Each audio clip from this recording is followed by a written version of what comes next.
Welcome to the first episode of Depths of Darkness. The world is full of dark and unexplored depths of scary and terrifying experiences. How far does the darkness go? Let's find out. This is 3 True Scary Stories, Episode 1. Something wants me to stay in the dark. Since the day I was born, something has been following me. This thing cannot be seen, nor felt, nor heard.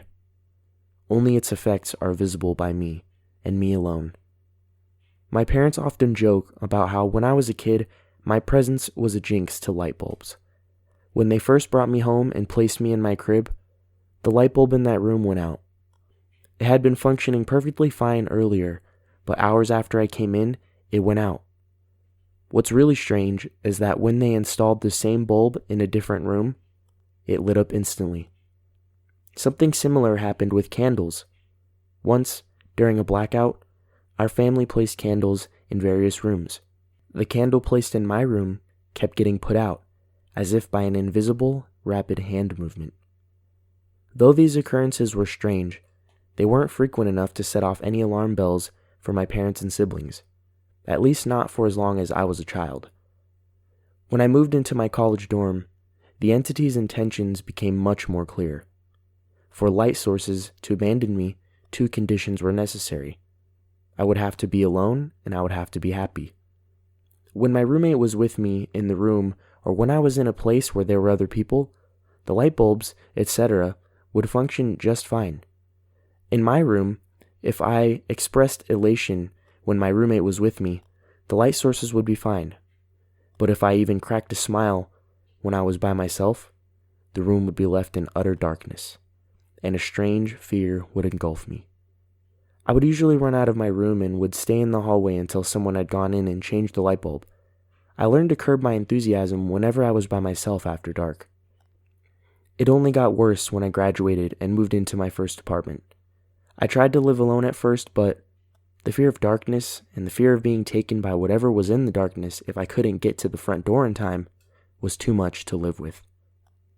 Till this day, as a successful 30-something woman, I could not live without a roommate.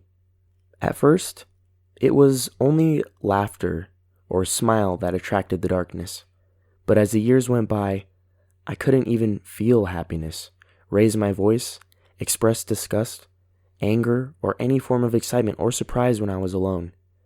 I remember one instance when I received news of my coworker passing in a car crash.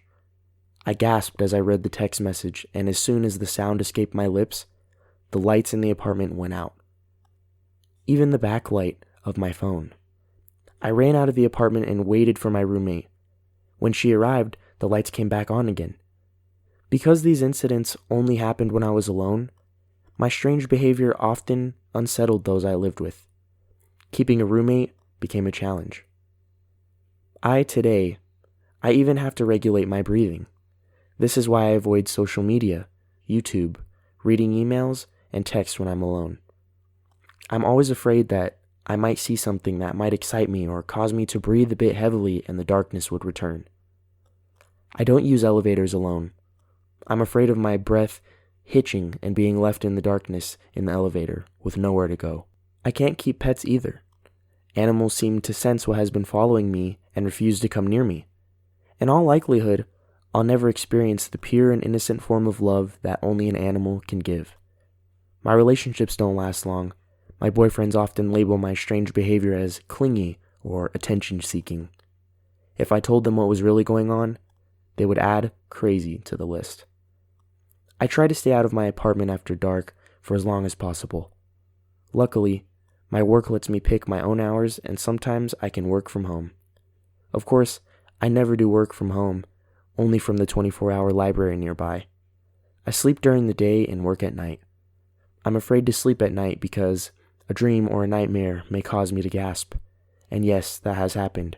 And yes, I did run out of my apartment screaming as the fear gripped me. My screams woke my neighbor who called the cops, thinking I was being attacked. During the few hours I do spend in my home after dark, I'm compelled to act, think, and feel like a zombie. I have to make a constant effort not to think any thoughts that may bring me joy or make me angry. I listen to sad songs to maintain the sense of melancholy that the entity seems to approve of.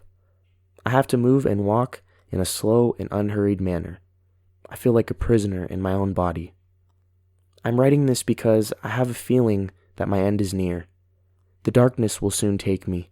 You see, the safety net that daylight hitherto provided me is slowly being snatched away. For the last few days, when I step outside, I feel a strange black hue surrounding me. It feels like the penumbra of a shadow is all around me. Even the sun seems less bright, and my world is getting darker and darker and darker. Story number 2. Something in our house took the form of family members. When I was a little girl, about 8 to 9 years of age, my family moved to a new house in the suburbs. We were a family of 5. My mom's, my brother, our dog, and myself. In order to avoid confusion, I call one of my moms Mom and the other Mama. It started with little things. My mom would tell me, just before dinner, to go get some ice cream from the fridge. My 7-year-old self would be overjoyed at such a wonderful suggestion from my mom. Then my mama would see me eating ice cream just before dinner and would tell me to put it back in the freezer, as it would spoil my appetite. I'd tell her, Mom said it was okay. She would of course ask my mom, who had no idea what I was talking about. It wasn't always ice cream, but you get the picture. Sometimes this sort of thing would result in minor arguments between my mothers. Sometime later, my brother, 13 to 14 at the time, would complain that I had run off with his gaming controller or his comic or some other object. Just as with my mom and mama, I had no idea what he was talking about. A couple of times, I would be playing in my room or reading with mama at the time when my brother claimed the crime had taken place, and either mama or mom would vouch for my innocence. My brother's things would be found in odd places, such as top of the refrigerator or on high shelves, places that I couldn't reach at that age. Our moms would accuse my brother of making stuff up to get me in trouble and would often scold him sternly. This would cause him to sulk and to resent me, just as I began to resent him for trying to get me in trouble. We began to have verbal altercations almost on a daily basis. Our mothers weren't spared either. I could often hear them bickering late at night after my brother and I had gone to bed. Now that I think about it, I think the entity that took our forms embodied us, so to speak, fed on negative energy. As the arguments, anger, and frustration within our family escalated, so did its malevolence. The first time it did something truly terrifying was when it took the form of our dog. Dennis was a masked Weiler, a cross between a Rottie and a Mastiff. In spite of his intimidating size and appearance, he was a sweetheart. Mom used to call him 150 pounds of cuddles. This was a very apt description of him, as he remains one of the most affectionate dogs I have ever met, which made what happened next all the more perplexing. All of our bedrooms in the house had attached bathrooms. One afternoon, after getting home from school, I was in my bathroom when I opened the door. Dennis was standing right there. I thought he wanted to play, so I splashed water on his face. Dennis usually loved it when I did that and wagged his tail like a big goof. This time, however, he stood perfectly still, watching me, studying me. Something about the expression on his face unsettled me. I tried to walk past him, but he blocked my path and would let me through. I told him to move, and that's when he bared his teeth at me. The growl that emanated from him seemed to come from somewhere in his belly. I had heard our dogs growl before, not at us but at strangers or rats. This growl was not Dennis's. I'll never forget that awful sound. I was terrified, of course, and shut the bathroom door in a hurry. I could hear Dennis paw at the door, trying to get me to open it. A few minutes passed when I heard our nanny call for me. She told me to hurry up and come out as my piano teacher would arrive soon. On hearing her voice, I ran out of the bathroom crying. She immediately put her arms around me and asked if I was hurt. Through tears, I told her that Dennis was scaring me. She gave me a confused look and told me that Dennis had been downstairs the whole time. She asked if I had a bad dream. I shot back, "No!" rather indignantly. I saw Dennis in my room. I did. She decided not to press the issue and tried to calm me down. My brother probably heard me crying, and on hearing what I told the nanny, he too assured me that Dennis had been downstairs. I agreed to go downstairs with him, and there was our faithful friend, happy and friendly as always. But after what had just happened, I was afraid to go near him. That evening, when our mothers got home from work, the nanny told them what had happened. If Mom and Mama had heard this just a few months earlier, they would have dismissed it as me having an overactive imagination. But given the strange activities that had been going on in the house, they had reason to be concerned. I remember Mom asking Mama in a whisper, "What is happening?" and Mama putting an arm around her reassuringly. Growing up, my brother and I were fully convinced that Mom and Mama were invincible. There was no problem that they couldn't solve, no threat they couldn't fight off. They were our superheroes. So seeing them worried really drove home the point that something was very, very wrong. Mom called Dennis to us. He came gleefully. She gently took my hand and placed it on Dennis's big head. I began to pet him slowly, and he responded with the same affection that he always did. She told me Dennis loved us and would never do anything to harm us. Mama knelt down beside me. She put one arm around me and another around my brother. I still remember what she said to us. "We are strong, we are powerful as long as we're united. Whatever has been going on, we can't let it drive a wedge between us. We have to have each other's backs and trust each other. Okay, kids?" My brother and I both nodded. We held each other in a group hug, and Mom and Mama shared a kiss. This was a reassurance we kids needed desperately. The following week, our mothers had more uplifting news for us, that we would soon be leaving this house. As an adult, I understand the hassles that must have been involved in selling a house they had bought just a few months ago and looking for another to buy, but our mothers did what was best for their children. The prospect of leaving seemed to bring an air of calm with it. We all became just a little more cheerful, just a little more relaxed. Little did we know, this was the lull before the storm.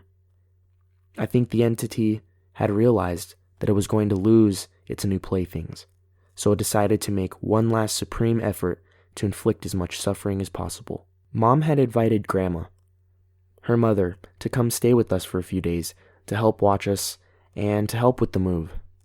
I never really felt comfortable around my grandma, probably because of the way she treated my brother and Mama. You see, my brother is adopted, and Mom had given birth to me.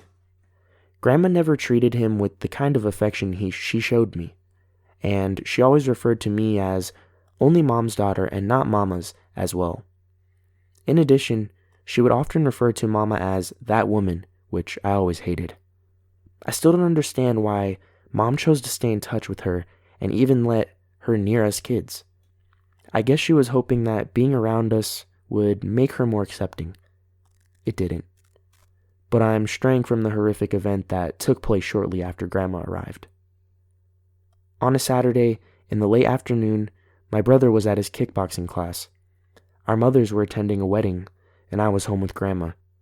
She was in the kitchen, fixing a snack for me and some of my friends who were to arrive soon, and I was in my room changing my clothes. That's when the door opened, and my brother entered and quickly shut it behind him. I told him to get out as I was changing. He said nothing and only gave me a predatory smile, a smile that I had never seen before. I was frozen with fear.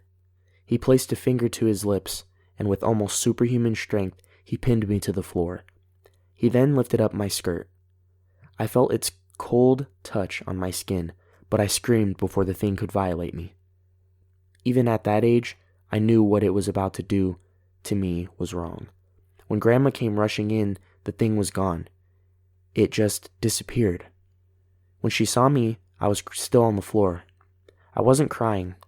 I just had a haunted look in my eyes. I don't exactly remember, but I think when Grandma asked me what happened, I must have told her. She flew into a rage. She called my mothers and told them to come home immediately. They came home as soon as they could. Grandma went on a rant about how Mom and Mama's sick lifestyle was ruining the kids and how I needed a father, how my brother shouldn't be allowed to come near me, etc., etc., etc. I don't even remember all of it. All I remember is thinking that my brother would never do something like that to me. And I think our mothers came to the same realization. Mom told Grandma that she needed to leave. After some more arguing and Mom telling her she would explain what was going on later, that my brother was at his kickboxing class and he would never do this, Grandma finally left. Mama and Mom held me and asked me over and over, it seemed, if I was okay. I nodded. When my brother came home, we were already packing. Mama had decided that we would not spend another second in this house, and a room was booked in a nearby hotel. It was the last time my brother and I ever had to see the inside of that house. It's still there, but its occupants never last long, and my family and I know exactly why. Story number 3. Someone broke into my house and tried to find me. A few years ago, I was renting a house in Northern California. The neighborhood was just outside the suburbs. It seemed like the perfect balance of having space and having nice neighbors close enough not to feel isolated. The area had no streetlights, so it was very dark at night, and especially if there were clouds blocking the moonlight. It didn't bother me though. It made my little house feel even more quaint on dark nights. I got home from work one day in midwinter. It was a cloudy night, so pulling up to my house, I saw only what my headlights and front porch light illuminated. When I got out of my car, I caught a whiff of cigarette smoke. That was odd, as I had never smelled that before around that house. I didn't see anyone nearby, so I ignored it and went inside. I had just got off of a shift with a few hours of overtime, so I felt pretty tired. Even though it wasn't even 7 yet, I decided to take a shower and call it a night. I woke up sometime later, sure that I had heard a noise inside my house. I wasn't worried right away because my friend would sometimes stop by to use my shower after work on his way to his night classes. I even gave him a spare key so he could stop by even if I wasn't home. He would always text me to let me know beforehand though, and I hadn't heard my phone go off. I reached over to my bedside table and picked up my cell phone to see if my friend had sent me a text. The bright light from my phone's screen and number pad blinded me. These were the days before phones had a light sensor that would dim the screen in the dark, and this particular phone was so bright I could use it as a flashlight. Through squinted eyes, I could make out that it was 9-something, but I couldn't tell if I had an unread text or not. I set my phone aside and called my friend's name. There were a couple of seconds of silence before I heard loud footfalls as someone started running through the bottom floor of my house. I leapt out of bed and ran to the closet. They were already up the stairs by the time I had opened the door and stepped inside.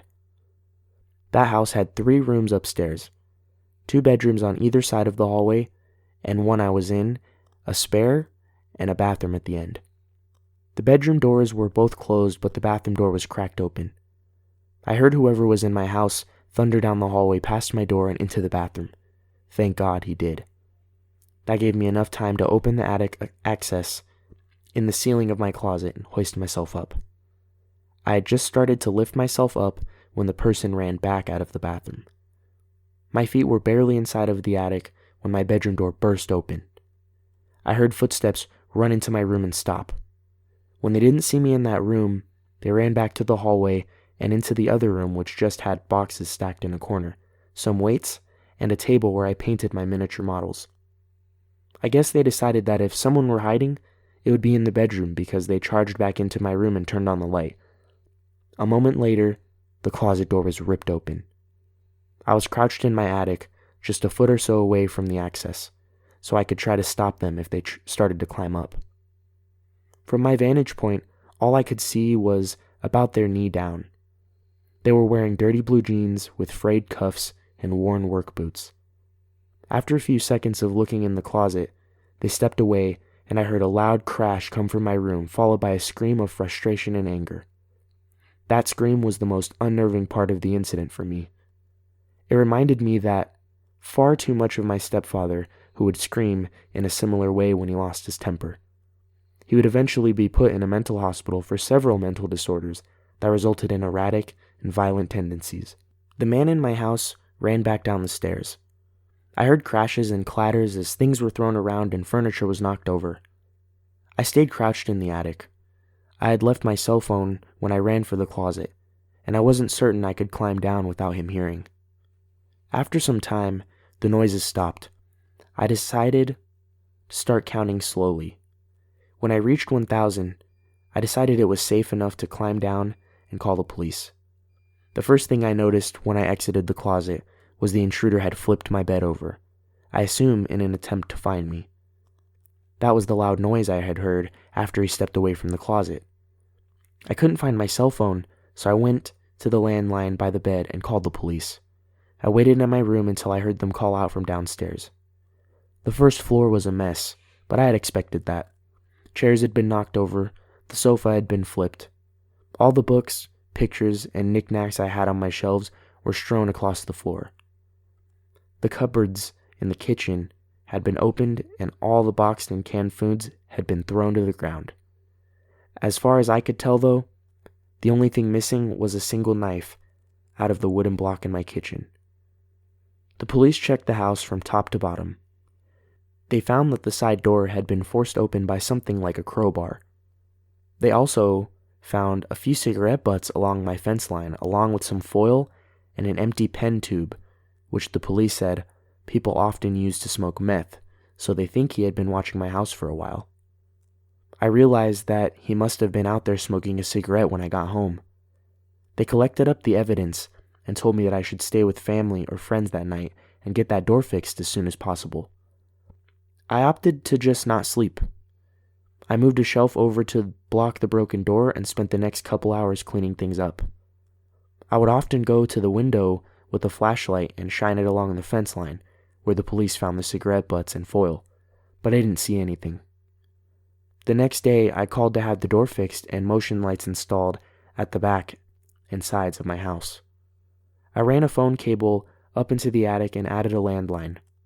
I never wanted to be stuck up there without a phone again. Nothing else happened at that house, though. I lived there another 3 years without incident. One more precaution I took was practicing getting out of my bed, going to my closet, and climbing into the attic as quickly and quietly as possible. I even kept at it when I moved, except now I go to a crawl space at the back of the closet instead of the attic. I try not to think about what would have happened if I had been a bit slower getting to the attic, or if he hadn't gone into the bathroom at the end of the hall first. Thank you for tuning in to the first episode on my new channel, Depths of Darkness. If you guys enjoyed the video or you have stories, I'll leave my email in the description. Send me the email of the story and tell me if you want any names or if you want to be credited or anything. And stay tuned because there's only going to be more awesome, scary stories ahead.